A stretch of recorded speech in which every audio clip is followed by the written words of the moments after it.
retrouve ici à Doha. Ouais. Pourtant, on pensait, enfin, c'est ce que tu nous avais dit, que tu prenais ta retraite après la finale de la Coupe du Monde. Et déjà, je voulais savoir comment ça s'est passé cette finale de Coupe du Monde parce qu'on t'a pas vu, enfin, on t'a pas parlé. Voilà, avoir tes impressions, si tu t'en souviens. Cette finale de Coupe du Monde était, j'ai envie de dire, un point d'honneur sur ma carrière. Parce que c'est vrai que la Coupe du Monde, c'est que du libre, comme vous le savez tous. Et donc, c'est ce qui me tient vraiment à cœur, parce que pour moi, c'est là où on peut s'exprimer pleinement. Ça me tenait vraiment à cœur d'en gagner une troisième d'affilée dans ma carrière. Après les Jeux équestres, je pensais éventuellement mettre un terme à ma carrière. Finalement, j'ai vu la Coupe du Monde arriver. J'étais dans la ranking list qualifiée. Donc, j'y suis allé le cœur vaillant, parce qu'en plus la finale devait se faire à Bordeaux. Finalement, la finale a été changée, elle s'est faite au dernier moment à Graz.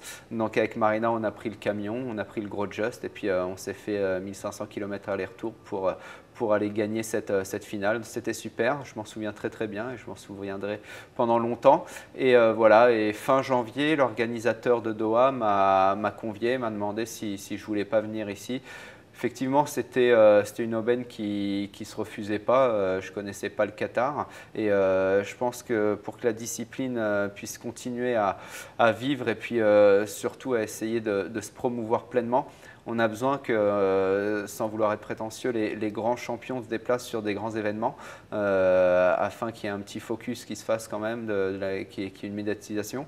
Et voilà, donc je suis venu découvrir le pays. Je suis venu, je vous avoue, un petit peu en touriste au niveau de la voltige, parce que je n'avais pas refait au niveau des entraînements un seul imposé ni un seul programme technique depuis les Jeux équestres mondiaux. En plus, le programme technique a changé. Il y a des nouvelles figures techniques que je n'avais pas testées encore.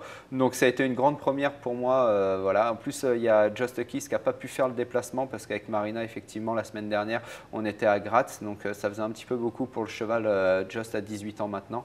Ça faisait un peu beaucoup de se faire 2500 km un week-end et puis de venir ici à Doha.